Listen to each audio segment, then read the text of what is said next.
तो बेटा अभी तक हमने कवर किया किसके बारे में, सॉलिड स्टेट के बारे में। तो चलो आगे देखते हैं अभी हम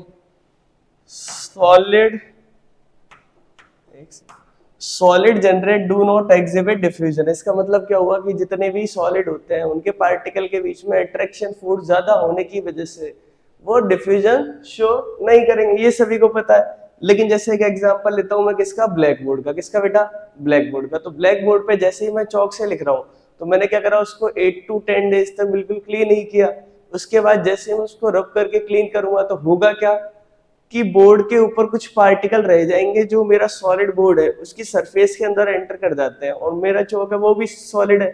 इसका मतलब क्या हुआ कि बोले सर सॉलिड के पार्टिकल बोर्ड के अंदर चले गए, और ऐसा हुआ। इसका मतलब क्या है कि सॉलिड के पार्टिकल अपनी हाई कंसंट्रेशन से लो कंसंट्रेशन की तरफ चले गए। इसका मतलब क्या बोले सर, इसका मतलब तो सर सॉलिड डिफ्यूजन करते हैं। मैंने आपको क्या बोला कि सॉलिड डिफ्यूजन शो नहीं करते हैं, और करते हैं तो बिल्कुल रेयर करते हैं। यस और नो, यहां तक आया नहीं आया समझ में।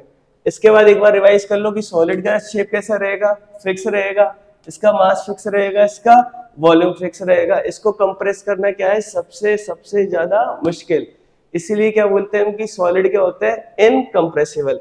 तो चलो अभी हम चलते हैं लिक्विड स्टेट की तरफ। किसकी तरफ चल रहे बेटा हम, लिक्विड स्टेट की तरफ। तो बात करते हैं हम लिक्विड स्टेट की।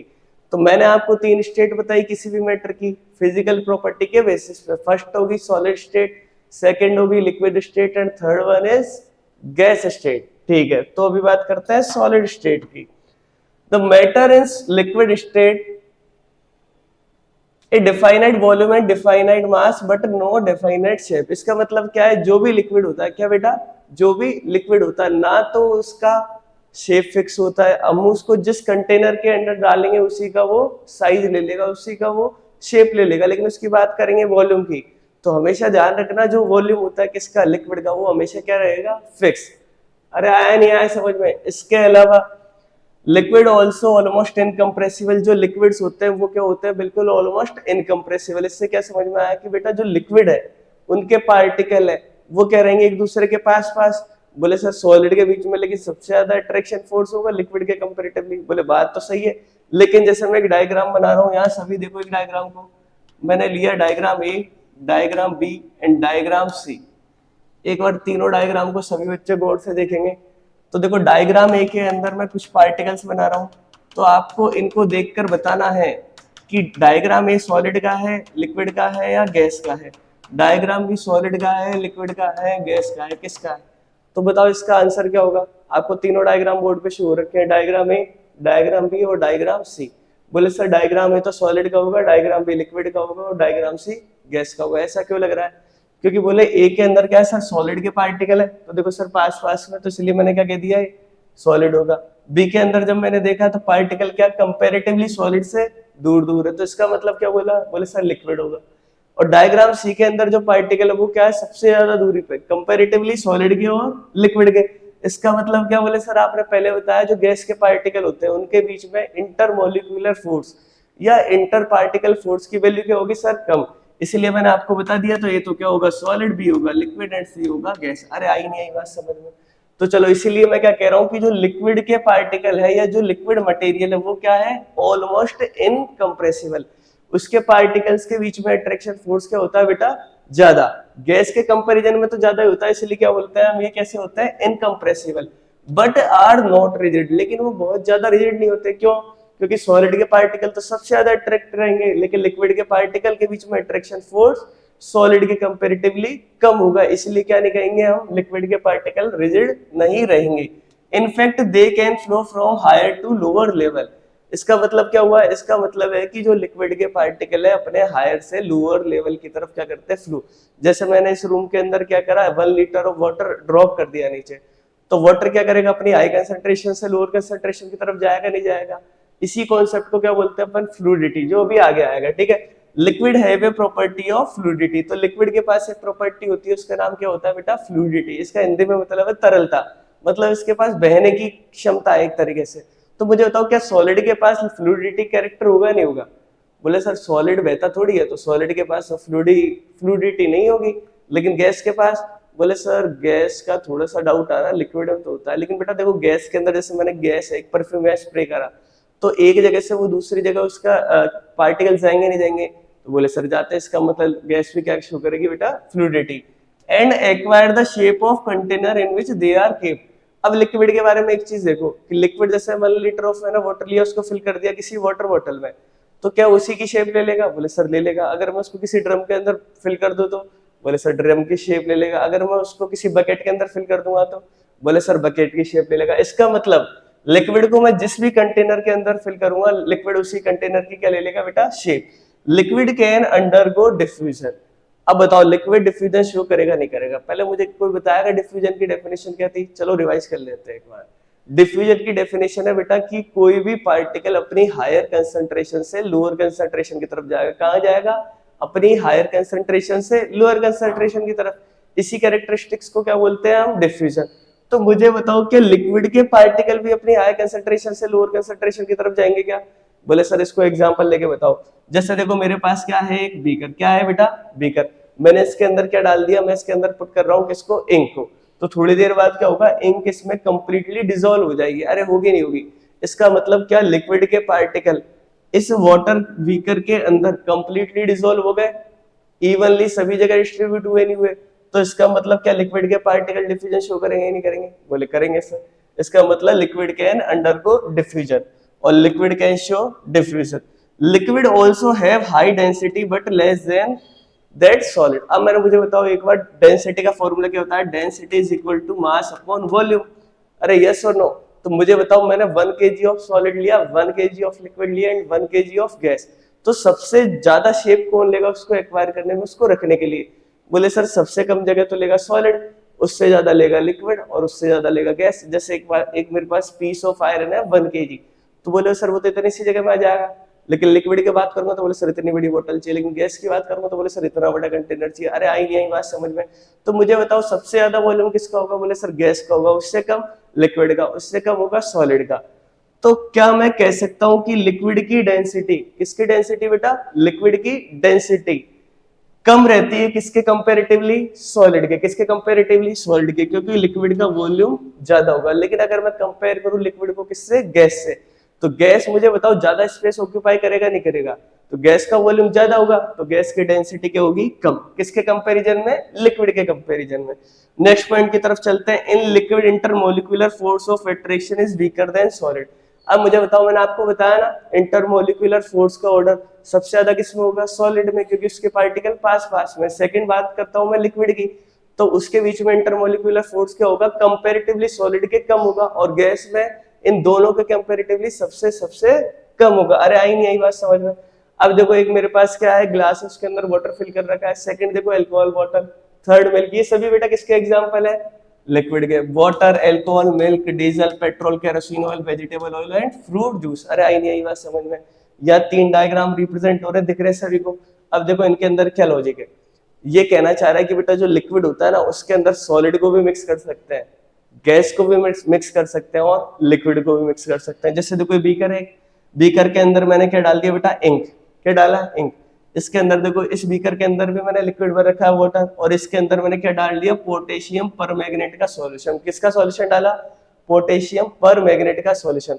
बोले सर आपने इसमें लिक्विड डाल दिया, इसके अंदर सॉलिड डाल दिया, और इसके अंदर मैंने क्या फिल कर दिया? इस वाटर कंटेनर के अंदर एयर। तो बोले सर इन तीनों के अंदर ये कंप्लीटली डिसॉल्व हो जाएंगे। इसका मतलब क्या हुआ कि वाटर कैसे स्टेट में होता है? लिक्विड। तो बोले सर लिक्विड के अंदर सॉलिड भी डिसॉल्व हो जाता है, लिक्विड भी हो जाता है एंड गैस भी हो जाता है। तो चलो देखते हैं। Solid, liquid as well as gas can diffuse into liquid. इसका मतलब क्या है कि लिक्विड के अंदर सॉलिड भी मिक्स हो सकता है, लिक्विड भी हो सकता है और गैस भी हो सकता है। अब मुझे बताओ डिफ्यूजन का यही तो कैरेक्टरिस्टिक्स है कि वो अपनी हायर से लोअर कंसंट्रेशन की तरफ जाएगा। तो अगर इसके अंदर इवनली वो डिस्ट्रीब्यूट हो गया, इसका मतलब क्या? उसका डिफ्यूजन हुआ नहीं हुआ? तो मैं क्या कह सकता हूँ कि लिक्विड के अंदर सॉलिड भी डिफ्यूजन शो करेंगे, लिक्विड भी डिफ्यूजन शो करेगा और गैस भी करेगी। This is due to the fact that the interparticle space in liquid are larger, the particle in liquid state move freely. इसका मतलब क्या है? बोले सर जो लिक्विड स्टेट के अंदर जो पार्टिकल्स होते हैं उनके बीच में अट्रैक्शन फोर्स क्या होगा? कम होगा कंपैरेटिवली किसके? सॉलिड के। इसीलिए कैरेक्टरिस्टिक शो करते हैं क्या कि अपने अंदर सॉलिड भी घोल लेंगे, लिक्विड भी घोल लेंगे और गैस भी घोल लेंगे। अरे आई नहीं आई बात समझ में? तो अभी तक हमने किसके बारे में जान लिया? सॉलिड के बारे में जान लिया, लिक्विड के बारे में जान लिया। अरे यस और no? Liquid have density definite volume flow take the shape of container. इसका मतलब क्या है कि जो लिक्विड होता है वो किसी भी कंटेनर का क्या ले लेगा बेटा, शेप गेन कर लेगा। मैं उसको जिस साइज के बर्तन में, जिस साइज के कंटेनर में डालूंगा, वो उसी साइज के कंटेनर के अंदर क्या ले लेगा, अपनी शेप। अरे आया नहीं आया समझ में? तो चलो देखो, अभी हमने किस किस के बारे में देख लिया। सबसे पहले हम देख रहे थे क्या, मैटर की फिजिकल प्रॉपर्टी देखी, कितने थे वो, उसके बेसिस पे क्लासिफिकेशन करा था। तो सॉलिड स्टेट, एक लिक्विड स्टेट और गैस स्टेट। अभी तक हमने सॉलिड स्टेट के बारे में देख लिया, फिर हमने देखा लिक्विड स्टेट के बारे में। अब हम नेक्स्ट चलते हैं किसके पास, गैसियस स्टेट के पास। किसके पास चल रहे हैं बेटा, गैसियस स्टेट किसके पास चल रहे हैं? अरे यस और नो, आई बात समझ में? चलो तो सबसे पहले बात करते हैं किसकी, गैस की। किसकी? तो मुझे बताओ, एक सिंपल सा क्वेश्चन है, सिंपल सा बिल्कुल, सॉलिड, लिक्विड और गैस, इसके बारे में मैंने अभी तक आपको सारी चीजें बता दी। इंटर पार्टिकल फोर्स क्या सबसे ज्यादा सॉलिड में होगा, लिक्विड में होगा या गैस में होगा? इन तीनों का एक बार हम बोर्ड पे ऑर्डर लिख रहे हैं, ठीक है? तो किसकी बात कर रहे हैं हम, इंटर मोलिक्यूलर फोर्स। तो एक बार देखो, सबसे ज्यादा किसके अंदर देखने को मिलेगा? बोले सर सॉलिड के अंदर मिलेगा, उसके बाद लिक्विड के अंदर, और उसके बाद गैस के अंदर। अरे आई नहीं, यही बात समझ में? सभी को समझ में आ रहा है? तो ध्यान रखना, सबसे ज्यादा डेंसिटी किसकी होगी? बोले सर सॉलिड की होगी, फिर उससे कम होगी लिक्विड की, और उससे कम होगी गैस की। क्यों? क्योंकि सर इसका वॉल्यूम सबसे कम, इसका वॉल्यूम सॉलिड से ज्यादा, इसका वॉल्यूम सॉलिड और लिक्विड दोनों से ज्यादा होगा। किसी को डाउट है क्या? चलो, तो फिर हमारा गैसियस स्टेट भी क्या हो गया, पूरी तरीके से खत्म। The matter is gaseous state has neither definite volume और definite shape। अब कह रहा है कि भाई साहब जो गैस होती है, ना तो उसका वॉल्यूम फिक्स होता है, ना उसका शेप फिक्स होता है। अरे आई नहीं आई बात समझ में? उसको जिस कंटेनर के अंदर हम डालेंगे वो उसी का शेप ले लेगा। इसका मतलब क्या है? बोले सर लिक्विड भी जिस कंटेनर के अंदर डालेंगे उसी का शेप ले लेगा, और गैस भी जिस कंटेनर के अंदर डालेंगे उसी का शेप ले लेगी। इसका मतलब क्या? ना तो लिक्विड का डिफाइनाइट शेप होता है, ना ही गैस का होता है। अरे यस और नो? अब चलते हैं नेक्स्ट किसकी तरफ, बट इट हैज डिफाइनाइट मास। अब जैसे मैं बात करता हूँ किसकी, 1 kg ऑफ गैस की। किसकी? अब मैंने 1 kg ऑफ गैस को मैंने किसी बोतल के अंदर फिल कर दिया, फिर उसको मैंने फिल कर दिया सिलेंडर के अंदर, फिर मैंने उसको फिल कर दिया किसी रूम के अंदर। अरे आ रही नहीं आ रही बात समझ में? तो केस ए के अंदर किसके अंदर फिल करा, वाटर बोतल के अंदर। केस बी के अंदर किसके अंदर फिल करा, सिलेंडर के अंदर। केस सी के अंदर मैंने फिल करा उसको रूम के अंदर। अरे यस और नो? तो बेटा मुझे बताओ, तीनों केस के अंदर वो 1 kg गैस की क्या कंसंट्रेशन, मात्रा, उसका वेट बढ़ गया क्या? बोले सर नहीं बेटा, अभी भी 1 kg था जब बोतल के अंदर फिल करा, सिलेंडर के अंदर जब फिल करा तब भी 1 kg था, और रूम के अंदर फिल करा तब भी 1 kg था। तो फिर चेंज क्या हुआ है? बोले सर इसका एक तो शेप चेंज हो गया, जैसे बोतल के अंदर डाला तो बोतल का शेप ले लिया, सिलेंडर के अंदर डाला तो सिलेंडर का ले लिया, और रूम के अंदर डाला तो रूम का ले लिया। और क्या चेंज हो गया? उसका वॉल्यूम। बोले सर बोतल के अंदर डाला था तो बोतल का जो वॉल्यूम था उस गैस का वॉल्यूम हो गया, मैंने सिलेंडर के अंदर डाला तो सिलेंडर का जो वॉल्यूम था वो गैस का वॉल्यूम हो गया, और जो रूम का अंदर डाला हो तो रूम का वॉल्यूम किसका वॉल्यूम हो गया, उस गैस का वॉल्यूम। अरे सुनो, अब देखो यहाँ पर 3 एग्जांपल दिए हुए हैं। एक आपको फ्लास्क दिख रहा है सामने, उसके बाद बीकर है, और उसके बाद क्या है, कंटेनर। तीनों के अंदर मैंने क्या फिल कर रखी है बेटा, गैस। क्या फिल कर रखी है, गैस।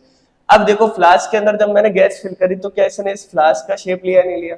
अरे ये सुनो, इस फ्लास्क का जो वॉल्यूम था, क्या अब उस वॉल्यूम, क्या वही वॉल्यूम अब गैस का हो चुका है, नहीं हो चुका? बोले हो चुका है सर।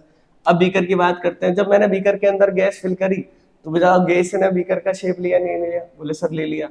और सर वॉल्यूम भी इसका लिया नहीं लिया? बोले वॉल्यूम भी ले लिया सर। जब मैंने इसको कंटेनर के अंदर फिल करा तो गैस ने देखो कंटेनर का तो शेप ले लिया, और कंटेनर का क्या ले लिया, वॉल्यूम। इसका मतलब क्या है कि गैस के अंदर ना तो उसका शेप फिक्स होगा, ना ही उसका वॉल्यूम फिक्स होगा। अरे आया नहीं आया समझ में? चल, in all case the gas take the shape and volume of the container. इसका मतलब क्या? बोले sir case A, case B और केस सी, तीनों केस के अंदर क्या हुआ है कि गैस ने कंटेनर का शेप ले लिया और उसी का वॉल्यूम एक्वायर कर लिया। Gas are highly compressible. अब देखो सबसे पहले हमने बात करी सॉलिड की, तो सॉलिड के बारे में बात क्या करी हमने कि जो सॉलिड होता है ना उसको क्या नहीं कर सकते हम, कंप्रेस नहीं कर सकते। तो एक तरीके से वो कैसा है, इनकंप्रेसिबल है। कैसा है बेटा, इनकंप्रेसिबल। जब हमने लिक्विड के बारे में बात करी तो बोले सर लिक्विड भी इनकंप्रेसिबल पढ़ा हमने, लेकिन अब गैस के बारे में बात करते हैं तो गैस कैसा होता है बेटा, कंप्रेसिबल। कैसा होता है, कंप्रेसिबल। और कंप्रेसिबल क्यों होगा, क्योंकि जो गैस के पार्टिकल है जिससे मिलके क्या बनी है गैस, उनके बीच में इंटरमोलिक्यूलर इंटर पार्टिकल फोर्स क्या होगा, कम, कंपैरेटिवली किसके, सॉलिड के और गैस के। ये सुनो, आई नहीं आई बात समझ में? चलो अब देखो एक एग्जांपल दे रखा है, यहाँ पर आपको एक इंजेक्शन दिख रखा है, सिरिंज दिख रही है, उसके क्या कह रहे हैं सुनो, तो मैंने सिरिंज को यहाँ से क्या कर दिया, हटा दिया, रिमूव कर दिया। अब देखो मैं गैस का जो ये मेरा जो इंजेक्शन है, इसका पिस्टन है, इसको पीछे से क्या कर रहा हूँ, फोर्स लगा रहा हूँ, मतलब पुश कर रहा हूँ। तो मुझे बताओ इस इंजेक्शन के अंदर जो गैस के पार्टिकल है, अरे दिख रहा है नहीं दिख रहा, तो उसके बाद देखो जैसे ही मैंने इसके ऊपर क्या लगाया, फोर्स, क्या लगाया बेटा, फोर्स, तो गैस के पार्टिकल एक दूसरे के पास में आए नहीं आए, बोले सर गैस के पार्टिकल तो एक दूसरे के पास में आ गए। तो मुझे बताओ क्या गैस के पार्टिकल के बीच में इंटर पार्टिकल फोर्स कम था, बोले सर कम था, तभी तो दूर दूर गए थे, नहीं तो सॉलिड के पार्टिकल तो कभी दूर दूर ही नहीं जाते, क्योंकि उसके बीच में इंटर पार्टिकल फोर्स क्या होता है, ज्यादा। इससे क्या समझ में आया कि गैस क्या होती है बेटा, हाईली कंप्रेसिबल। क्या होती है गैस, हाईली कंप्रेसिबल। अरे यस सुनो, ऑन अप्लाइंग प्रेशर, जब मैं इस पे क्या अप्लाई करता हूँ, pressure, the volume of gas, तो गैस का वॉल्यूम क्या होता है बेटा, डिक्रीज। क्यों, क्योंकि जितना स्पेस अभी इस इंजेक्शन के अंदर दिख रहा है आपको, तो मैंने पुश कर दिया तो वो स्पेस कम हुआ नहीं हुआ, तो बोले सर इसका वॉल्यूम कम हो गया। तो गैस ने क्या करा, पहले अगर उसका इतना वॉल्यूम था तो उसी की शेप ले रही थी, उसी के बराबर गैस का वॉल्यूम था, लेकिन जैसे ही मैंने उसका स्पेस कम करा तो गैस ने क्या कर लिया, जब वॉल्यूम कम हुआ तो उसी वॉल्यूम के अकॉर्डिंग क्या हो गई, वो सेटल डाउन। इसका example, gas can be compressed easily. इस पूरा सिस्टम, इससे क्या समझ में आया हमको कि गैस होती है वो कैसी होती है बेटा, हाईली कंप्रेसिबल। कैसी होती है, इसका एग्जांपल देखो, एयर इन बाइसाइकिल पंप, जब हम हवा भरते हैं ना बाइसाइकिल के अंदर, तो बोले वो उसी का शेप ले लेगी सर, उसी के वॉल्यूम में फिक्स हो जाती है। एलपीजी इन सिलेंडर, अब मुझे बताओ जैसे एलपीजी फिल करते हैं किसके अंदर, सिलेंडर के अंदर, तो मुझे बताओ उसको भी तो कंप्रेस करना पड़ता है, तभी तो वो सिलेंडर के अंदर फिल होगी नहीं होगी, बोले सर ये बात भी सही है।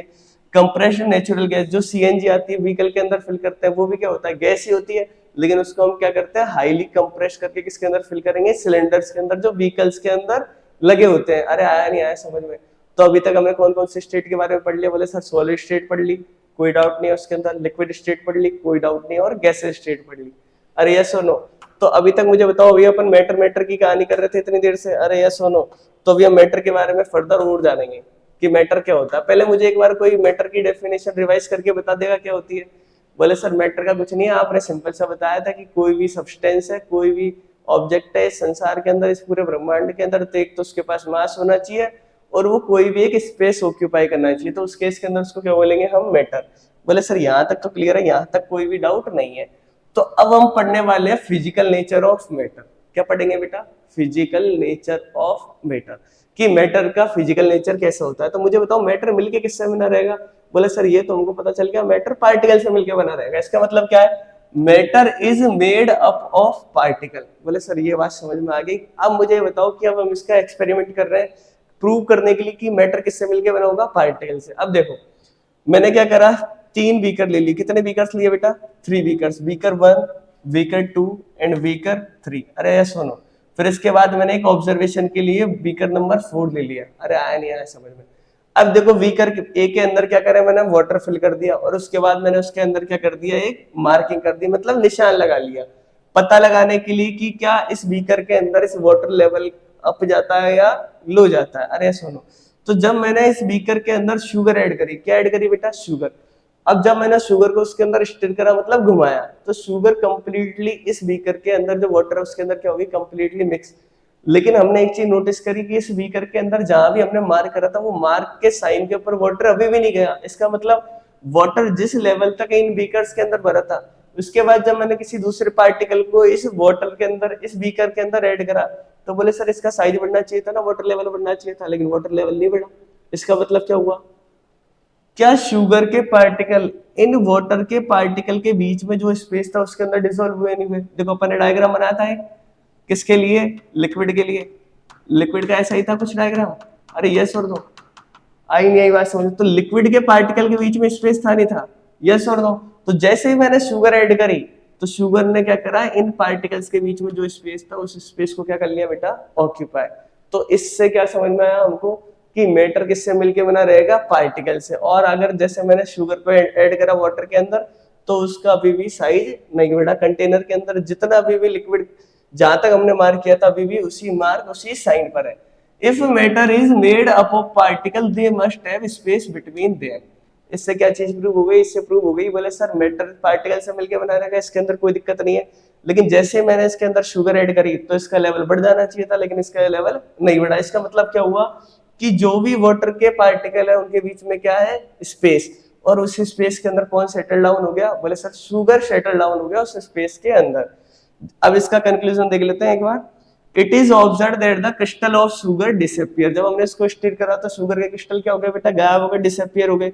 The level of water remain unchange, लेकिन वाटर का लेवल अभी भी क्या है, अनचेंज, जहां तक हमने मार्क करा था अभी भी साइन हमारा वही है। These observation can be explained by the assume that the matter is made up of small particle. और इससे इस एक्सपेरिमेंट से हमको एक चीज समझ में आई कि बोले सर जो भी मैटर होता है वो मिलके बना रहेगा किससे, पार्टिकल से। यहां तक समझ में आया नहीं आया? तो अभी तक हमने क्या चीज प्रूव कर दी कि बोले सर जो मैटर होता है किससे मिलके बना रहेगा, पार्टिकल से। चलो अब नेक्स्ट की तरफ चलते हैं अभी हम। तो देखो बेटा आगे बात करते हैं क्या, particle of matter have space between them. अभी हमने बात करी थी कि जैसे मैंने इसके अंदर क्या डिसॉल्व करा, शुगर, तो कंप्लीटली डिसअपियर हो गया। बोले सर डिसअपियर हो गया तो कहां चला गया, जो वाटर के पार्टिकल के बीच में स्पेस था उनके बीच में कौन सेटल हो गई, शुगर। ये डायग्राम में दिख रहा होगा आपको। अब देखो यहाँ थर्ड डायग्राम के अंदर क्या इवनली शुगर डिस्ट्रीब्यूट हुई नहीं हुई। बोले सर इससे तो एक चीज और समझ में आई, पहले जो हमने पढ़ा था कि लिक्विड स्टेट के अंदर जैसे मैंने सॉलिड पार्टिकल डाला उसके अंदर क्या हो गया बेटा, कंप्लीटली डिसॉल्व हो गया। इसका मतलब क्या, इसका डिफ्यूजन हो रहा नहीं हो रहा, बोले सर डिफ्यूजन भी हो रहा। चलो लेकिन अभी बात करते हैं क्या कि पार्टिकल के जो भी हमारा मैटर है उसके पार्टिकल के बीच में क्या होगा, space.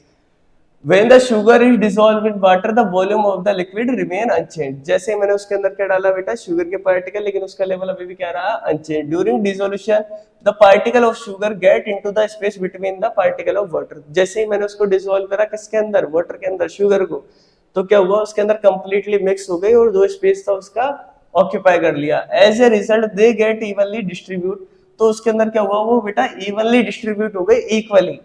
And there is no noticeable change in the volume, और उसके वॉल्यूम के अंदर कोई भी ऐसा नोटिसेबल चेंज नहीं हुआ। सिमिलरली बात करते हैं, when potassium permanganate is dissolved in water, the particle of get evenly distributed through the bulk of water. अब देखो यहाँ पर क्या एक्सपेरिमेंट दिख रहा है, अरे दिख रहा है क्या सभी को? तो देखो एक मैंने बीकर लिया, उसके अंदर मैंने क्या डाल दिया, पोटेशियम परमैंगनेट के पार्टिकल डाल दिए। किसके पार्टिकल डाले बेटा, पोटेशियम परमैंगनेट के। उसके बाद मैंने क्या करा, उसको डिसॉल्व करा। अरे ये सुनो, तो डिसॉल्व करने के बाद पोटेशियम परमैंगनेट क्या हो गया, इसके अंदर इवनली डिस्ट्रीब्यूट हो गया, सभी को दिख रहा है। तो इससे क्या समझ में आई, बोले सर पोटेशियम परमैंगनेट के पार्टिकल थे, उन्होंने भी क्या करा, जो वाटर के पार्टिकल के बीच में स्पेस था उसको क्या कर लिया, ऑक्यूपाई। इस चीज से क्या प्रूव होता है बेटा कि पार्टिकल ऑफ मैटर, मतलब जो मैटर के पार्टिकल होते हैं उनके बीच में क्या प्रेजेंट होता है बेटा, स्पेस। तो अभी हमने दो चीजें देख ली। फर्स्ट चीज क्या देखी, फर्स्ट थिंग हमने देखी जो मैटर होगा वो किससे मिलके बना होगा, पार्टिकल से, और जो पार्टिकल होते हैं उनके बीच में क्या होगा, स्पेस। अरे यस और नो, आया नहीं आया समझ में? चलो अब नेक्स्ट की तरफ चलते हैं। ये सारा समझ में आ गया। अब देखो 3 एग्जांपल हो रहे हैं, और समझ लो। जैसे हम चाय बनाते हैं तो उसके अंदर चाय पत्ती डालते हैं, तो उसके अंदर से जो भी सब्सटेंस निकलता है वो क्या इस चाय के अंदर इवनली डिस्ट्रीब्यूट होगा, नहीं होगा, बोले सर होगा। अब देखो जब कॉफी बनाते हैं तो कॉफी डालेंगे नहीं डालेंगे इसके अंदर, मिल्क के अंदर, तो बोले सर कॉफी के जो पार्टिकल थे वो भी इसके अंदर इवनली डिस्ट्रीब्यूट हो गए। तो इन सभी से क्या समझ में आया कि बोले सर मैटर एक तो पार्टिकल से मिलकर बना रहेगा, और मैटर जो पार्टिकल से मिलकर बना रहेगा उसके बीच में भी क्या होगा बेटा, space, inter particle space. Yes और नो? तो देखो अब हम बात करते हैं particle of matter attract each other. अब देखो सबसे पहले क्या देखा हमने कि मैटर पार्टिकल से मिलके बना, उनके बीच में स्पेस है। लेकिन देखो मुझे ये बताओ, एक एग्जांपल देखो, यहाँ पर क्या है बेटा, एक हैमर। क्या है, हैमर। अब ये दिख रहा है आपको हैमर का डायग्राम। अरे ये सुनो, यहाँ आयरन वायर का डायग्राम दिख रहा है, पीस ऑफ चॉक। अरे दिख रहे नहीं दिख रहे? तो मुझे आप एक बात बताओ कि जो सॉलिड के पार्टिकल होते हैं उनको अलग अलग करना मुश्किल है नहीं है? अब ऐसा क्यों है? बोले सर वो एक दूसरे को टाइटली पकड़ के रखते हैं। तो इससे क्या बात प्रूव हुई कि जो भी हमारा मैटर है उसके पार्टिकल के बीच में क्या होगा, एक अट्रैक्शन फोर्स। और वही हम समझाना चाह रहे हैं कि particle of matter attract each other, की जो भी मैटर है उसके पार्टिकल एक दूसरे को क्या करने की कोशिश करते हैं बेटा, अट्रैक्ट। इसका एग्जांपल 1 2 देखो, piece of chalk, rubber band, hammer and stretch. अब देखो एक रबर दिख रहा है आपको, तो देखो रबर को जैसे मैं स्ट्रेच करता हूँ, क्या करता हूँ बेटा, उसको खींचता हूँ, तो उसकी शेप चेंज हो जाती, नहीं हो जाती? बोले सर पर सॉलिड का तो शेप ही चेंज नहीं होता, उनको स्ट्रेच ही नहीं कर सकते, तो इसका मतलब रबर बैंड सॉलिड नहीं है। पर बेटा रबर बैंड क्या होता है, हमेशा सॉलिड। ध्यान रखना, रबर बैंड कैसा, सॉलिड। जब उस पर हम कोई एक्सटर्नल फोर्स लगाएंगे तो उस केस के अंदर उस रबर बैंड का साइज चेंज हो जाता है। अदरवाइज जैसे हमने वो एक्सटर्नल फोर्स हटाया, रबर बैंड अपने फिर से अपने वापस पुराने साइज में आ जाता है। और इससे क्या चीज प्रूव होती है कि जो हमने फोर्स लगाया वो एक्सटर्नल फोर्स था, उसकी वजह से इसका शेप चेंज हुआ। ऐसे तो मैं कोई आयरन का पीस है उसको भी अगर मैं किसी भारी चीज से उसको तोड़ूंगा, क्रैक करूंगा तो उसका भी शेप चेंज हो जाएगा। अरे यस और नो, आई नहीं आई बात समझ में? तो देखो अगर मैं आपसे क्वेश्चन पूछूं कि मेरे पास एक तो है सॉलिड, क्या है बेटा, सॉलिड, एक है मेरे पास लिक्विड एंड एक मेरे पास है गैस, तो मुझे बताओ सबसे ज्यादा इंटर पार्टिकल फोर्स किसके अंदर होगा, जो पार्टिकल्स के बीच में फोर्स है? बोले सर सबसे ज्यादा होगा सॉलिड में, उससे कम किस में होगा, लिक्विड में, और सबसे कम किसके अंदर होगा, गैस में। तो मुझे बताओ कि अगर मैं बात करूं पार्टिकल्स के बीच में अट्रैक्शन फोर्स की, तो सबसे ज्यादा सॉलिड में होगा, लिक्विड में होगा या गैस में होगा? बोले सर सबसे ज्यादा inter particle force, attraction force होगा सॉलिड में, उसके बाद होगा लिक्विड में, और उसके बाद किसमें होगा बेटा, गैस में। आया नहीं आया समझ में? अब इसको एक बार रीड कर लेते हैं। There are some force of attraction between the particle of matter. इसका मतलब क्या है कि मैटर के पार्टिकल के बीच में क्या होता है, कुछ attraction force which bind them together, जो क्या करता है बेटा, पार्टिकल्स को जोड़ के रखता है। The force of attraction between the particle, जो पार्टिकल के बीच में अट्रैक्शन फोर्स है, of the same substance is known as cohesion. अब देखो एक टर्म आई मेरे पास, क्या, कोहेजन। कोहेजन का मतलब क्या है कि जो भी मैटर है, तो मैटर किससे मिलकर बना है, पार्टिकल से, तो पार्टिकल के बीच में जो अट्रैक्शन फोर्स है उसी को क्या बोलते हैं हम, कोहेजन। क्या बोलेंगे बेटा, कोहेजन। तो अगर आपसे कोई बोलता है कि कोहेजन सबसे ज्यादा सॉलिड में होगा, लिक्विड में, गैस में, बोले सर सबसे ज्यादा होगा सॉलिड में, उससे कम होगा लिक्विड में, और सबसे कम किस में होगा, गैस में। द फोर्स ऑफ अट्रैक्शन मतलब cohesion is different in the particle of different kind of matter. तो जितने भी अलग अलग तरीके के मैटर के पार्टिकल है उनके बीच में अलग अलग तरीके का अट्रैक्शन फोर्स होगा, मतलब अलग अलग लेवल का क्या होगा, कोहेजन। अब देखो, take a piece of iron wire, a piece of chalk and a rubber band. देखो हमने क्या लिया, एक आयरन वायर ले लिया, एक हमने क्या ले लिया, पीस ऑफ पेपर, और एक हमने क्या ले लिया, चौक ले ली। इसका मतलब क्या, क्या तीनों को तोड़ना सेम है, अलग अलग फोर्स लगाना पड़ेगा? बोले सबसे ज्यादा फोर्स लगाना पड़ेगा सर आयरन वायर में, उसके बाद किस में लगाना पड़ेगा सर, बोले चौक में, उससे कम किस में लगाना पड़ेगा, बोले सर पीस ऑफ पेपर में। आई नहीं बात समझ में? क्लियर है सभी को? तो इसका मतलब क्या, क्या पार्टिकल्स के बीच में अट्रैक्शन फोर्स की वैल्यू अलग अलग है? बोले सर अलग अलग है, कोई दिक्कत नहीं है। Try to break them by hammering, cutting और स्ट्रेचिंग। बोले सर या तो उनको तोड़ के, खींच के, कैसे ना कैसे करके हमें क्या करना है, उनको अलग अलग करना है। तो हम क्या ऑब्जर्व करते हैं कि जो आयरन का पीस है वो क्या है, उसको तोड़ना सबसे ज्यादा डिफिकल्ट। दिस इंडिकेटोरी हमको क्या शो करेगा, particle in iron wire are held by stronger. इसका मतलब आयरन वायर जिस पार्टिकल से मिलकर बना वो किसके पार्टिकल होंगे, आयरन के, और वो उनको एक दूसरे से अलग अलग करना क्या है बेटा, मुश्किल। Force of attraction as compare to particle and piece of chalk और रबर बैंड। तो देखो बेटा, एक चौक का पीस दिख रहा है आपको, रबर बैंड दिख रहा है आपको, पेपर का पीस ले लो, तो कंपैरेटिवली सबसे ज्यादा फोर्स किसके अंदर लगाना पड़ेगा, बोले सर आयरन वायर के अंदर लगाना पड़ेगा। आई नहीं आई बात समझ में? अरे यस और नो। इसका कंक्लूजन क्या निकला, since energy is required to break crystal of matter into particles. अगर हम किसी भी क्रिस्टल को पार्टिकल के अंदर ब्रेक करते हैं, क्या करते हैं बेटा, किसी भी हम मैटर को, किसी भी क्रिस्टल को पार्टिकल के अंदर ब्रेक करेंगे, तो उसके लिए हमको क्या लगानी पड़ेगी बेटा, एनर्जी। क्या खर्च करनी पड़ेगी, energy.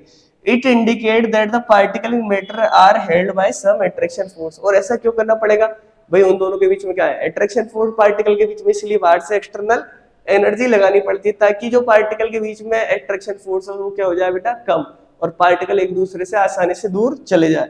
The strength of this attractive force varies from matter to matter. इसका मतलब क्या है, बोले सर अलग अलग मैटर के अंदर अलग अलग अट्रैक्शन फोर्स होगा, और अलग अलग एनर्जी लगानी पड़ेगी उनके पार्टिकल्स को अलग अलग करने के लिए। यस और नो? चलो अब हम बात करते हैं नेक्स्ट किसकी, एक सेकेंड बेटा, थोड़ा सा यहाँ पीपीटी में इश्यू आ रखा है, एक सेकेंड बस, हो गया, ठीक है। देखो अब हम बात करते हैं change of state of matter. तो मुझे बताओ, क्या अपन मैटर की स्टेट चेंज कर सकते हैं क्या? मैं क्या कह रहा हूं, क्या हम मैटर की स्टेट चेंज कर सकते हैं? जैसे अभी तक हमने कितनी स्टेट पढ़ी, तीन। बोले सर एक तो हमने पढ़ी सॉलिड स्टेट, एक हमने पढ़ा लिक्विड स्टेट, और हमने पढ़ा गैस स्टेट। तो देखो आइस क्यूब होता है, आइस क्यूब को जैसे हम गर्म करेंगे, क्या वो लिक्विड के अंदर कन्वर्ट हो जाएंगे? बोला सर हो जाएगा। और उसको हम और बॉईल करेंगे 100 डिग्री सेल्सियस, तो बोले वो सर वेपर में कन्वर्ट हो जाएगा। तो क्या मुझे बताओ, जो पार्टिकल, जो भी मैटर है मेरा, उसकी स्टेट को क्या मैं सॉलिड से लिक्विड में कन्वर्ट कर सकता हूँ? बोले सर कर सकते हो। लिक्विड से गैस के अंदर कन्वर्ट कर सकता हूँ? बोले सर आप कर सकते हो। तो क्या मैं मैटर की स्टेट का इंटर कन्वर्जन कर सकता हूँ क्या? बोले सर कर सकते हो आप मैटर की स्टेट का। तो उसको समझते हैं हम, ठीक है। ए सब्सटेंस में exist in 3 state of matter. कोई भी सब्सटेंस कितनी स्टेट्स के अंदर मिलेगा? बोले सर 3 स्टेट के अंदर, सॉलिड स्टेट, लिक्विड स्टेट और gas state, depending upon the condition of temperature and pressure. अब ये चीज किसके ऊपर डिपेंड करेगी? बोले सर आपने पहले बताया कि इंटर पार्टिकल के बीच में जो अट्रैक्शन फोर्स होगा उसके ऊपर डिपेंड करेगी। अरे सुनो, तो बात बिल्कुल सही है, लेकिन अभी हम किसकी बात कर रहे हैं यहाँ? टेम्परेचर की और प्रेशर की। किस किस की बात कर रहे हैं बेटा? टेम्परेचर और प्रेशर। जैसे मेरे पास क्या है? गैस है। क्या है बेटा? ब्यूटेन गैस है, मैंने कह दिया। उसको मैं क्या कर रहा हूँ? किसी एलपीजी सिलेंडर के अंदर स्टोर कर रहा हूँ। तो क्या उसको जब मैं प्रेस करके कंप्रेस करके जब उसके अंदर स्टोर करूंगा तो क्या लिक्विड स्टेट के अंदर कन्वर्ट हो जाएगी? नहीं होगी। ऐसा क्यों होगा? क्योंकि जब गैस के पार्टिकल के बीच में फोर्स लगेगा, जब हाई प्रेशर पे उसको क्या करेंगे? स्टोरेज, तो उसके पार्टिकल पास पास में आएंगे, तो किससे? गैस स्टेट से किस में कन्वर्ट हो जाएगी? वो लिक्विड स्टेट में। अरे आई नहीं आई बात समझ में? अरे आया नहीं आया? तो अभी हम क्या करेंगे? इंटर स्टेट कन्वर्जन सीखेंगे कि सर सॉलिड से लिक्विड में कैसे बदलेंगे और लिक्विड से गैस में कैसे बदलेंगे। और ये सारी चीजें डिपेंड करती है एक तो टेम्परेचर पे। किस पे? टेम्परेचर पे। और डिपेंड करेगी प्रेशर पे। अगर मैं प्रेशर बढ़ाऊंगा किसी भी मैटर के अंदर, किसी भी सब्सटेंस का, तो उसके पार्टिकल एक दूसरे के पास पास में आएंगे। और अगर किसी भी सब्सटेंस का मैं टेम्परेचर बढ़ाऊंगा, इसका मतलब उसको क्या दे रहा हूँ? हीट दे रहा हूँ। और हीट भी क्या है? एनर्जी की फॉर्म। तो इसका मतलब क्या? उसको एनर्जी मिल रही नहीं मिल रही? तो उसके पार्टिकल एनर्जी गेन करके एक दूसरे से दूर दूर जाने की कोशिश करेंगे। अरे ये सुनो, तो टेम्परेचर बढ़ाने से क्या होगा बेटा? एक तरफ से कह सकते हैं कि सॉलिड से लिक्विड स्टेट में जाएगी चीज और लिक्विड से गैस में। और अगर प्रेशर बढ़ाते जाएंगे तो इसका उल्टा होगा। अरे सुनो देखो, by changing the condition of temperature and pressure all three state can be obtained. जैसे वो कह रहा है बेटा कि अगर हम किसी भी चीज का टेम्परेचर बढ़ाते जाते हैं तो हम तीनों स्टेट गेन कर सकते हैं किसी भी सब्सटेंस की, सॉलिड भी, लिक्विड भी और गैस की। On the heating a solid change into liquid. जब हम सॉलिड को क्या करेंगे? हीट करेंगे। अब देखो मुझे आइस क्यूब दिख रहा है आपको? एक बोले सर आइस क्यूब दिख रहा है, कोई दिक्कत नहीं है। अब आइस क्यूब को मैं क्या कर रहा हूँ बेटा? इसका टेम्परेचर क्या कर रहा हूँ? इंक्रीज। क्या कर रहा हूँ? टेम्परेचर। जैसे मैंने आइस क्यूब को किसी पॉट के अंदर लेके गैस स्टोव पे रख दिया, तो मुझे बताओ क्या वो लिक्विड के अंदर कन्वर्ट होगा? क्या? बोले सर हो जाएगा लिक्विड के अंदर। फिर मैंने उसका और टेम्परेचर इंक्रीज कर दिया, मैं वाटर को लेके 100 डिग्री सेल्सियस पे, तो क्या वो वेपर के अंदर कन्वर्ट होगा? नहीं होगा? बोले सर हो जाएगा। इसका मतलब जब जब मैं उसका टेम्परेचर क्या कर रहा हूँ? इंक्रीज करते जा रहा हूँ, तो उस केस के अंदर क्या हो रहा है? उसकी स्टेट कन्वर्ट होती जा रही है। अब मुझे बताओ, जैसे मेरे पास वाटर वेपर है। क्या है? Water vapour. जैसे अपन के घर में अपन दूध गर्म करते हैं, तो उसके ऊपर प्लेट रहती है, उसके ऊपर स्मॉल स्मॉल ड्रॉपलेट आ जाते नहीं आते? तो पहले तो वो वेपर फॉर्म में रहती है जब हमारा गैस ऑन है, लेकिन उसको हटा के जैसे ही हम साइड में रख देंगे तो क्या होगा? साइड में टेम्परेचर कम है गैस के ऊपर के कंपेरेटिवली। अरे आई नहीं आई बात समझ में? तो वहां पर अब वाटर वेपर की जगह स्मॉल स्मॉल ड्रॉपलेट आने लग जाते हैं। किसके? वाटर के। और ऐसा क्या होगा? क्योंकि गैस का अगर हम टेम्परेचर क्या करते हैं बेटा? डिक्रीज। क्या करते हैं? टेम्परेचर डिक्रीज, तो कन्वर्ट हो जाती है किसमें? लिक्विड में। और लिक्विड का टेम्परेचर डिक्रीज करेंगे तो किसके अंदर कन्वर्ट हो जाएगी बेटा? वो सॉलिड में। आई नहीं बात समझ? जैसे मेरे पास आइस क्यूब है, मैंने गैस के ऊपर रखा, कन्वर्ट हो गया लिक्विड के अंदर। फिर उसका टेम्परेचर इंक्रीज करा, कन्वर्ट हो गया गैस के अंदर। फिर मैंने गैस का टेम्परेचर डिक्रीज करा तो कन्वर्ट हो गया लिक्विड के अंदर। और लिक्विड का टेम्परेचर और डिक्रीज कर दिया, मान लो मैंने इसको किसके अंदर रख दिया? फ्रिज के अंदर रख दिया, तो क्या लिक्विड वाटर मेरा गैस के सॉलिड के अंदर कन्वर्ट होगा? नहीं होगा? बोले सर हो जाएगा। इसका मतलब क्या? टेम्परेचर इंक्रीज करने से सॉलिड बनेगा लिक्विड, लिक्विड बनेगा गैस, और टेम्परेचर डिक्रीज करने से गैस बनेगा क्या? वाटर, और वाटर से बनेगा सॉलिड। अरे आई नहीं बात समझ में? तो क्या मुझे बताओ यहाँ इंटर स्टेट कन्वर्जन हो रहा है या नहीं? सॉलिड से लिक्विड बन रहा है नहीं बन रहा? बोले लिक्विड से गैस बन रहा है नहीं बन रहा? बोले बन रहा है सर। लिक्विड से सॉलिड बन रहा है? बोले ये सारे काम किसके अंदर होते हैं? इंटर स्टेट कन्वर्जन के लिए। और इसके लिए दो चीजें हमें रिक्वायर्ड है। पहली चीज क्या होगी? टेम्परेचर। दूसरी चीज क्या होगी? प्रेशर। अभी हमने किसका इफेक्ट देखा है? टेम्परेचर का। अरे यस और नो? देखो आइस दिख रही है, ये कौन सी स्टेट है? बोले सॉलिड है सर। इसके अंदर बीकर के अंदर क्या फिल कर रखा है मैंने? लिक्विड। तो कौन सी स्टेट होगी? लिक्विड। इसके अंदर देखो क्या वाटर वेपर के रूप में बाहर जा रहा है नहीं जा रहा है स्पीकर से? बोले जा रहा है सर। तो कौन सी स्टेट हो गई? ये गैस। अरे आई नहीं है बस। तो चलो मुझे फिर से एक क्वेश्चन का आंसर बताओ, ये हमारे तीनों मैटर है नहीं है? बोले सर तीनों मैटर है। मैटर की तो तीन फिजिकल प्रॉपर्टी के बेसिस पे स्टेट डिफाइन करी हमने, सॉलिड, लिक्विड और गैस। तो क्या ये पार्टिकल से मिलके बने? बोले सर तीनों पार्टिकल्स के बीच में, तीनों पार्टिकल से मिलके बने हैं। इसका मतलब मुझे बताओ कि सबसे ज्यादा अट्रैक्शन फोर्स इस सॉलिड के बीच में होगा, लिक्विड के बीच में होगा, या गैस के पार्टिकल के बीच में होगा? बोले सर सबसे ज्यादा होगा सॉलिड के पार्टिकल के बीच में, उससे कम किस में होगा? लिक्विड, और सबसे कम किसके अंदर होगा? गैस के अंदर। Ice is a solid state and may be melted to form water liquid. इसका मतलब क्या बोल रहा है कि आइस किस स्टेट में? सॉलिड में, और मेल्ट हो गई किसके अंदर? वाटर के अंदर, जब हमने इसका टेम्परेचर को क्या करा बेटा? Increase. Which on the further heating change into steam. और उसको अगर हम फर्दर और हीट करेंगे तो किसके अंदर चेंज हो जाएगी? वो वेपर के अंदर, स्टीम के अंदर। These changes can also be reversed on cooling. अगर हम इनका टेम्परेचर डिक्रीज करते जाते हैं, मतलब इनकी कूलिंग करते जाते हैं, तो ये पूरा प्रोसेस जो अभी हमने देखा, ये सारा कैसे हो जाएगा बेटा, रिवर्स। कैसे हो जाएगा, रिवर्स। अरे आई नहीं आई बात समझ में आता है। तो अभी तक हमने क्या पढ़ लिया, सबसे पहले हमने पढ़ा फिजिकल प्रॉपर्टी ऑफ मैटर, तो हमने क्या देखा उसके अंदर, सॉलिड, लिक्विड और गैस। फिर हमने बात करी किसकी, मैटर की। तो मैटर के बारे में क्या देखा हमने, बोले सर मैटर पार्टिकल से मिलकर बना रहेगा, और पार्टिकल के बीच में क्या होगा, इंटर पार्टिकल स्पेस, और पार्टिकल्स के बीच में क्या होगा सर, अट्रैक्शन फोर्स। अरे यस और नो। तो क्या मैं आपसे एक सवाल का आंसर जान सकता हूँ कि मैं जैसे जैसे इसका टेम्परेचर इंक्रीज कर रहा हूँ सॉलिड का, तो ये लिक्विड में कन्वर्ट क्यों हो रहा है और लिक्विड गैस के अंदर कन्वर्ट क्यों हो रहा है? बोले सर जैसे जैसे आप इसका टेम्परेचर इंक्रीज कर रहे हो उस केस के अंदर क्या हो रहा है, उस केस के अंदर इसके पार्टिकल एनर्जी लेके एक दूसरे से दूर दूर जा रहे हैं, और जैसे जैसे पार्टिकल्स के बीच में डिस्टेंस बढ़ती जाएगी वैसे वैसे सॉलिड कन्वर्ट हो जाएगा लिक्विड में, और लिक्विड कन्वर्ट हो जाएगा गैस में। बोले सर यहाँ तक कोई भी डाउट नहीं है हमको, यहाँ तक पूरा फंडा समझ में आ गया। तो अभी हम चलते हैं किसके पास, आगे देखो। अब आगे effect of change of temperature, ये भी हमने पढ़ लिया। अरे ये सुनो, अब देखो the effect of temperature on these three state of could be seen by performing the following activity. अब देखो हम सबसे पहले क्या करते हैं, take a piece of about 100 to 150 gram of ice. अब मैंने एक बीकर के अंदर क्या ले लिया, 100 से 150 ग्राम आइस ले ली, ठीक है। फिर मैंने उसके अंदर एक थर्मोमीटर डाला और उसका टेम्परेचर चेक किया। अभी वो किस स्टेट के अंदर था, सॉलिड। अब मैंने उसको क्या कर दिया, नीचे से कोई एक तरीके से स्टोव लगा दिया और उसको क्या कर रहा हूँ मैं, हीट दे रहा हूँ। तो धीरे धीरे वो किसके अंदर कन्वर्ट हो गया, लिक्विड के अंदर। तो मैं क्या नोटिस कर रहा हूँ कि जो मेरा टेम्परेचर इस थर्मोमीटर के अंदर था वो चेंज हो गया इस थर्मोमीटर के अंदर। क्यों, बोले सर सॉलिड स्टेट कब होगी, जब वाटर 0 डिग्री सेल्सियस होगा, 0 से कम होगा, और लिक्विड स्टेट कब होगी, जब 0 to 100 के बीच में होगा। आई नहीं आई बात समझ में। तो वाटर जैसे जैसे मैं हीट देता जा रहा हूँ कन्वर्ट हो गया लिक्विड के अंदर, और अगर मैंने उसको और हीट दी तो वो किसके अंदर बॉइल होकर कन्वर्ट हो जाएगा, गैस के अंदर। तो थर्मोमीटर से जब वाटर वेपर के अंदर कन्वर्ट हो रहा है, चेक करूंगा तो टेम्परेचर कितना आया वो बता सकता है। बोले सर वाटर तो 100 डिग्री सेल्सियस पे गैस के अंदर कन्वर्ट होता है वेपर के अंदर, तो इसका टेम्परेचर भी कितना आएगा बेटा इस थर्मोमीटर के अंदर, 100 degree Celsius.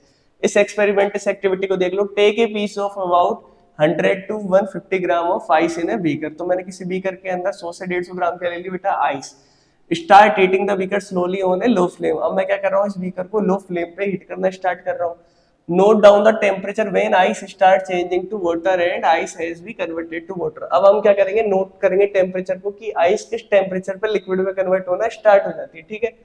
Record all observation for the conversion of solid liquid gas into water. अब देखो जैसे सॉलिड से लिक्विड बन रहा है, लिक्विड से गैस बन रहा है, और गैस फिर से सॉलिड बन रहा है, लिक्विड बन रहा है। तो ये सारी जितने भी हम टेम्परेचर पे इंटर कन्वर्जन हो रहा है सभी को क्या करेंगे, हम नोट करेंगे।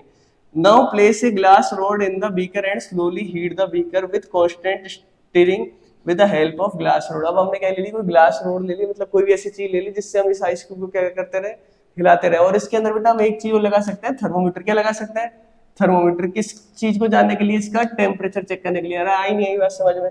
Note the temperature when water start changing into water vapour. तो हम जैसे ही वाटर लिक्विड स्टेट से वेपर के अंदर कन्वर्ट होता है उसका टेम्परेचर एक बार चेक करेंगे कितना आ रहा है, और उसको रिकॉर्ड करेंगे।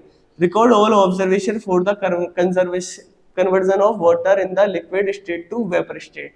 तो जितने भी सॉलिड से लिक्विड स्टेट में बदला, लिक्विड से गैस स्टेट में बदला, सारे टेम्परेचर को मैं क्या कर लूंगा, किसी पेपर पर रिकॉर्ड कर लूंगा। तो मैंने क्या देखा, देखो यहाँ पर टेम्परेचर और स्टेट का ग्राफ है। किस किस का ग्राफ दिख रहा है, तो टेम्परेचर वर्सेस स्टेट। तो देखो 0 डिग्री सेल्सियस पर कितने टेम्परेचर पर, 0 डिग्री सेल्सियस पर अभी भी मेरा वाटर किस स्टेट के अंदर है, बोले सर लिक्विड स्टेट के अंदर, सॉलिड स्टेट के अंदर दिख रहा है। अब जब मैंने इसका और इसको टेम्परेचर दिया, लेकिन अभी भी किस टेम्परेचर पे, 0 डिग्री सेल्सियस पे। तो देखो एक ही चीज का कंफ्यूजन होगा आपको, ठीक है, समझ लो एक बार। बोले सर अभी तक हमने पढ़ा है कि 0 डिग्री सेल्सियस पर वाटर सॉलिड स्टेट के अंदर होता है। कभी हम पढ़ते हैं कि 0 डिग्री सेल्सियस से और 100 डिग्री सेल्सियस के बीच में वाटर किस स्टेट के अंदर होगा, बोले सर लिक्विड स्टेट के अंदर होता है। तो यार कंफ्यूजन है नहीं कि 0 डिग्री सेल्सियस पे सॉलिड होगा लिक्विड होगा। देखो इनिशियल फेज के अंदर जैसे जैसे उसका टेम्परेचर इंक्रीज करेंगे, तो जब शुरुआती फेज के अंदर जो हमारा सॉलिड है आइस क्यूब, वो उसकी स्टेट होगी सॉलिड। लेकिन जैसे जैसे उसको हम हीट देते जाएंगे, अरे आई नहीं ये बात समझ में, तो भी इस केस के अंदर उसका टेम्परेचर नहीं बढ़ रहा, केवल वो क्या कर रहा है, हीट एब्जॉर्ब कर रहा है। तो वो सॉलिड से कन्वर्ट हो जाएगा लिक्विड के अंदर, आई नहीं आई बस, उसको और आगे देखेंगे फर्दर, ठीक है। फिर उसका मैंने टेम्परेचर इंक्रीज करा तो किसके अंदर कन्वर्ट हो गया, वो लिक्विड, और वो उसको टेम्परेचर इंक्रीज करा तो कन्वर्ट हो गया किसके अंदर, गैस के अंदर। आया नहीं आया समझ में। ये इंटर स्टेट कन्वर्जन देखा अभी हमने, आइस क्यूब है, ये लिक्विड वाटर हो रही है गैस स्टेट में, तो टेम्परेचर इंक्रीज करते ही आइस क्यूब चेंज हो जाएगा लिक्विड में, इंक्रीज करूंगा देन चेंज होगा किसमें, गैस में। टेम्परेचर डिक्रीज करूंगा मतलब मैं कूल करूंगा तो कन्वर्ट हो जाएगा फिर से किसमें, गैस, कन्वर्ट हो जाएगी लिक्विड में, और देन फर्दर कन्वर्ट हो जाएगी किसके अंदर, सॉलिड के अंदर। तो बेटा ये सभी को समझ में आया नहीं आया, अरे ऐसा तो अब देख लो, it is observe that the temperature increase the ice start changing into water. जैसे जैसे हम क्या करते हैं बेटा, इसे वाटर का या आइस क्यूब का टेम्परेचर क्या करते हैं, इंक्रीज, तो वाटर कन्वर्ट हो जाता है सॉलिड से अपनी लिक्विड स्टेट के अंदर, और इस प्रोसेस को क्या बोलते हैं, मेल्टिंग। क्या बोलते हैं बेटा, melting. The temperature remain same till the ice change into water. और जब तक टेम्परेचर आइस सॉलिड से, मतलब जब वो वाटर मेरा सॉलिड स्टेट में और वो लिक्विड स्टेट के अंदर कन्वर्ट नहीं हो जाता 0 डिग्री सेल्सियस पर, तब तक उसका टेम्परेचर क्या रहेगा, same. The temperature show 0 degree Celsius until the ice has melted. तो जब तक मेरा आइस क्यूब लिक्विड के अंदर कंप्लीटली कन्वर्ट नहीं हो जाता ना, तब तक थर्मोमीटर के अंदर 0 डिग्री सेल्सियस ही टेम्परेचर शो होगा। On further heating the temperature start rising, और अगर उसको हम फर्दर फिर और आगे गर्म करेंगे तो किसके अंदर कन्वर्ट हो जाएगा, वो गैस के अंदर, ठीक है। 8373 केल्विन। अब देखो, अगर मुझे किसी भी कहीं भी मुझे टेम्परेचर दे रखा है किसमें, डिग्री सेल्सियस में, किस में दे रखा है बेटा, डिग्री सेल्सियस में, और मुझे उसको कन्वर्ट करना है किसके अंदर, कन्वर्ट करना है केल्विन के अंदर। किसके अंदर कन्वर्ट करूंगा मैं, केल्विन के अंदर। तो उसके अंदर जो डिग्री सेल्सियस के अंदर मेरा टेम्परेचर दिया हुआ है, उसके अंदर मैं 273.15 केल्विन क्या कर दूंगा, ऐड। अरे आई नहीं बस, तो जैसे मैं 273.15 इसके अंदर ऐड करा, वो टेम्परेचर किसके अंदर कन्वर्ट हो जाएगा, केल्विन के अंदर। किसके अंदर कन्वर्ट हो जाएगा, केल्विन के। जैसे मैं कहता हूँ 27 डिग्री सेल्सियस टेम्परेचर है, इसको कन्वर्ट करो केल्विन के अंदर, तो मैं इसके अंदर क्या ऐड करूंगा, 273। अब 0.5 इतना छोटा है कि इसको नेग्लेक्ट कर देंगे, तो टेम्परेचर कितना आ जाएगा मेरा, बोले सर टेम्परेचर आ जाएगा आपका 300 केल्विन। कितना आ जाएगा, 300 केल्विन। तो डिग्री सेल्सियस से केल्विन का इंटर कन्वर्जन आया नहीं आया, और इसको फर्दर आगे देखेंगे कैसे करेंगे। Kelvin is equal two degree Celsius plus 273, ये इसका हमारा क्या हो गया, फॉर्मूला। यस और नो, क्लियर है सभी को, चलो वेरी गुड।